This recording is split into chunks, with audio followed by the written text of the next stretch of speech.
Wir haben eine Frage bekommen Okay. und ich lese die mal vor. Zu fühlen, vor allem Wut und Trauer, fühlt sich verzehrend an. Wenn ich das zulasse, habe ich die Vorstellung des Sterbens. Ich habe die Vorstellung, dass mein Herz nicht stark genug ist, das auszuhalten. Bei der Liebe ist es anders. Die darf zum anderen fließen oder in die Natur. Aber wo ist der Platz für Wut und Trauer, wenn es bei und in mir zu groß ist?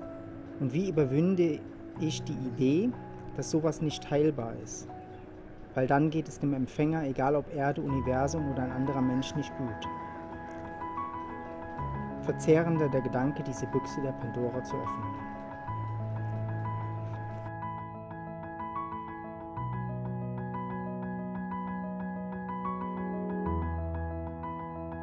Aber wenn wir einfach die Gefühle ausdrücken, so wie sie da sind, den Schmerz ausdrücken, die Wut ausdrücken, ist es wirklich oft zu viel. Also Ja. zu viel für die Umgebung. Wir verletzen Menschen. Oder uns selber. Ja. Und man kann auch manchmal nicht so die ganzen traumatischen Sachen, die man erlebt hat, oft merkt man das auch, die Gefühle sind wie zu viel. Also wie zu viel zum Ausdruck. Also dass sie wie nicht in Relation sind zu dem, wie es gerade ist. Also man lässt sie dann in Situationen raus, die gar nicht adäquat sind. Ja. Und ich denke, da zielt auch die Frage so hin. Man merkt, boah, da ist so viel Wut und ich kann das jetzt ja eigentlich nicht hierhin bringen oder so viel Schmerz. Und wir möchten eigentlich dazu einladen, dass man sich um den Schmerz, Wut oder Verzweiflung, Traurigkeit, egal was da ist, was so stark ist, wie freiwillig kümmert und in einem Rahmen fühlt, der sicher ist. Ja, Also ein Rahmen, wo man das nicht gegen sich richtet, aber Ja. auch nicht gegen andere Genau. Menschen. Sondern Trotzdem. die Energie Raum gibt oder Weite gibt, dass du es fühlen darfst. Also uns geht es eigentlich ums Fühlen. Wir müssen dem Raum geben zu fühlen. Das muss nicht gegen jemanden gerichtet sein. Ja. Und wenn man das mal wie erlebt hat, merkt man, dass man Gefühle eigentlich heilig sind. Also die Gefühle auch heilig ausgedrückt werden können. Ja. In einem therapeutischen Setting oder in Retreats, so wie wir die Retreats auch machen oder es unser therapeutisches Setting ist, haben so Gefühle auch Platz. Sie dürfen wie ausgedrückt werden und dann vergiften sie eigentlich nicht die Energie oder andere Menschen, sondern können heilen. Also sie können wie zur Ruhe kommen. Ja? Und das, wenn wir das mal begriffen haben, fällt das Konzept von Unterdrückung der Gefühle wie so weg, sondern man erkennt eigentlich die Wichtigkeit vom Fühlen. Ja, und auch das Konzept vom Vergiften. Also wir vergiften das Leben anderer oder unser Leben, wenn wir diese Energie festhalten und Ja. nicht ausdrücken.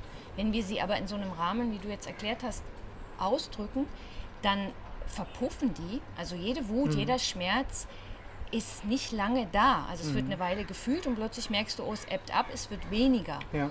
Und dann ist die Energie entladen und weg. Also die schwebt dann nirgends mehr rum und niemand Genau. bekommt sie ab, sondern sie ist weg. Und das Heilige, finde ich so schön, wie du sagst, das ist das, dass du merkst, boah, ich habe die Kapazität, das Gefühl zu fühlen in der ganzen Größe. Ja. Also wir haben ja auch das, was die Frage ist, ja, das zu merken, oh, das ist ja big, das ist groß, das Gefühl. Und wenn du merkst, du kannst das Gefühl in seiner ganzen Power wirklich fühlen, wirst du größer. Ja. Und die Angst geht weg, die Angst vor dir selber oder vor anderen, die solche Gefühle haben, weil du kannst dich einfach, du merkst, ich kann das ja aushalten, ich überlebe das, ich bin nach dem Fühlen von dem Gefühl immer noch da, es geht mir viel besser und merkst plötzlich, wow, da ist ganz Und man viel kann das Weite. Gefühl ja auch stückweise heilen. Ja. Also man muss es gar nicht im Ganzen fühlen, sondern man kann sich immer wieder dem Gefühl zuwenden.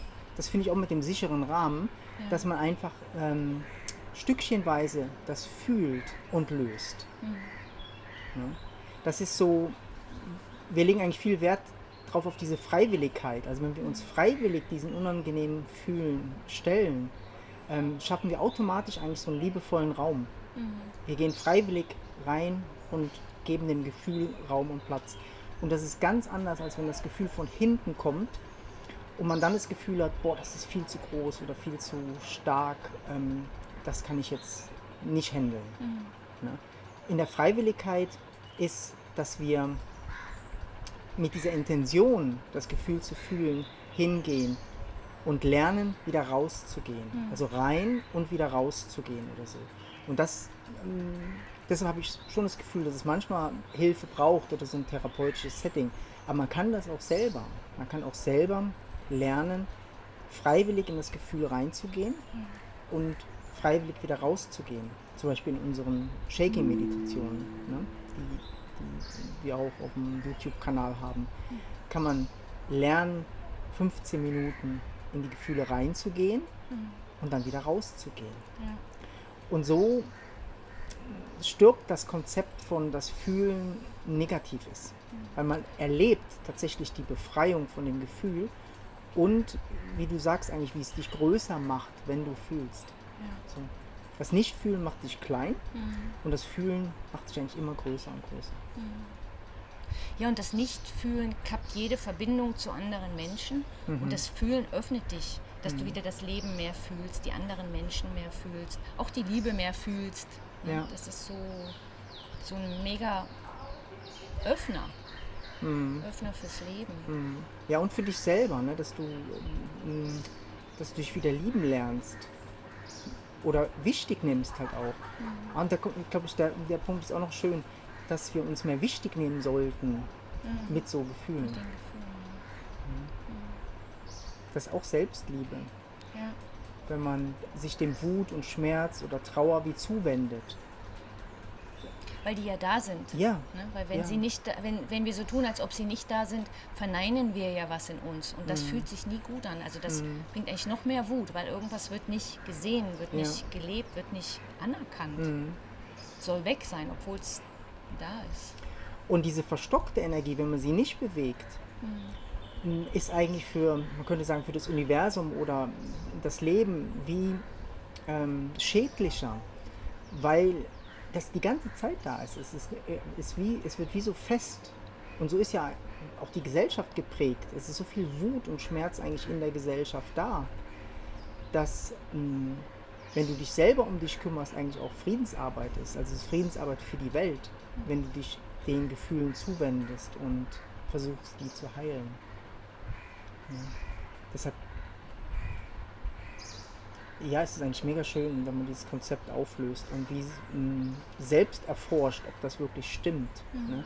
Und dann merkt man eigentlich sofort, hey, das kann nicht stimmen, dass das nicht gut ist, das zu fühlen. Aber es stimmt, das Gefühl, einfach irgendjemanden abzugeben oder auszudrücken, das macht nichts Gutes. Ne? Das ist oft nicht der Heilungsweg, weil zu viel Altes da ist. Was damit ausgedrückt wird, Ja. Ja, es ist wie unfair. Also es ist manchmal unfair. Deshalb ist der erste Schritt eigentlich, wie die alten Wunden eigentlich wie zu heilen. Und dann merkt man, dass die Wut, die so im normalen Leben kommt, auch nicht wirklich das Problem ist. Da darf man auch wütend sein. Oder? Ja, im Gegenteil. Also die stärkt halt auch unsere Kritikfähigkeit. Die hilft uns wirklich, unseren Weg zu gehen im Leben und für uns einzustehen. Ja. Und die brauchen wir eigentlich im Alltag. Und die andere, die so zu viel ist, das ist so diese alte Energie, die nicht geheilte oder die nicht ausgedrückte, von vielen Jahren mitgeschleppte Wut oder Schmerz. Ne? Die braucht eigentlich, wie du sagst, also wenn es geht, so einen geschützten Rahmen oder einen extra Rahmen, einen extra Raum, ne, wo die Platz haben kann und nicht irgendjemand anders. Und da braucht es eigentlich Menschen, die fühlen können. Es braucht Therapeuten, die tatsächlich fühlen können und nicht das Gefühl weghaben wollen, sondern tatsächlich Raum geben, dass Menschen fühlen können. Ne? Und da können wir auch nur einladen zu unserem Training Emotional Therapeutic Coach, das wir ja nächstes Jahr vorhaben, wo wir Menschen, ob die jetzt therapeutisch arbeiten oder nicht, die sich für Gefühle interessieren und dass wir da eigentlich die Kunst des Fühlens den Menschen weitergeben. Ja. Für sich selber und für andere. Ja. Im therapeutischen Setting oder mit Kindern oder mit Erwachsenen, egal wie man das dann braucht. ist auch eine riesen Oder für Bereicherung. die eigene Familie. Ja, genau. Für die eigene Heilung halt auch. Ja. Ne? Ja. Da freuen wir uns drauf. Das können wir ja auch noch verlinken dann. Ja. Mhm. Ja, und ich finde diesen Punkt auch nochmal schön, dieses Rein- und Rausgehen Ja. aus dem Gefühl. Also wir haben oft das Gefühl, wenn das so stark ist, dass das Gefühl uns übermannt.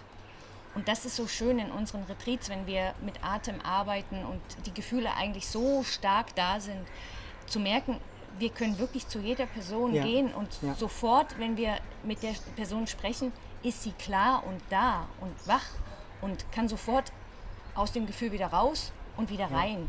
Und das ist eine Faszination, das muss man manchmal wie erleben, um die Angst vor diesen starken Gefühlen auch zu verlieren. Genau. Weil man merkt, also wenn ich so freiwillig ein Gefühl zulasse, dann kann ich, wenn der Körper das rauslässt, ich kann jederzeit wieder stoppen. Ich bin Ja. immer klar, da ist eine Instanz da, die Ja. jederzeit... Ohne es zu unterdrücken, also ohne das Gefühl zu haben, es Genau. zu unterdrücken.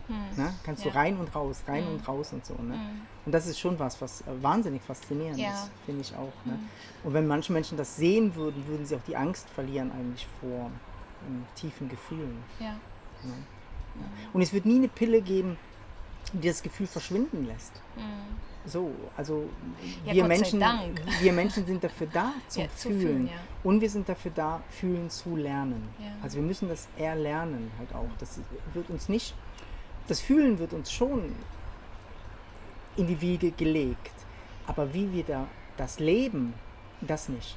Also wir nutzen eigentlich dieses Tool vom Fühlen überhaupt nicht, weil weil das so negativ geprägt ist. Also diese negativen Gefühle sind so negativ geprägt und deshalb benutzen wir die nicht. Und wenn wir aber merken würden, was das für eine Power ist, die uns wirklich fehlt, unser Leben zu leben, frei zu sein, glücklich zu leben, dann würden wir ganz anders damit umgehen. Also es ist wirklich wie so ein Teil von uns, den wir ausblenden und der aber wichtig wäre, sich damit auseinanderzusetzen und den zu nutzen für unser Leben und für die Gemeinschaft auch als Menschen.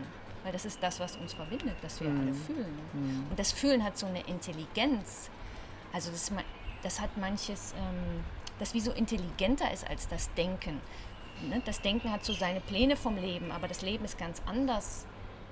Und die Gefühle sind viel mehr verbunden mit dem Leben und können dich viel besser leiten als das Denken. Ja.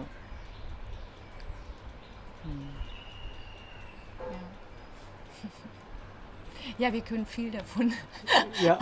erzählen. Wir Ja. machen das schon so viele Jahre. Ja. Das ist schön, dass auch immer wieder laden wir dich ein, beschäftige dich damit und es gehört einfach dazu. Und danke für die Frage. Ja. Das stimmt. Genau, wir haben auch noch einen Online-Kurs, der heißt New Beginning, wo das ist einfach wo wir ganz viele verschiedene Sachen, Tools zusammen gemacht Genau, haben. wo man wie zu Hause eigentlich dann auch machen kann. Wo man selber machen Also wenn man kann, nicht die Möglichkeit hat, zu Retreats zu kommen zum Beispiel oder Einzelsessions zu nehmen mit uns, kann man auch diesen Kurs machen, wo man wirklich wie so reinleiten mit Videos, Impulsen und so, wie man das macht, sich zu befreien von solchen Gefühlen. Ja. Oder wie man lernt, die zu fühlen.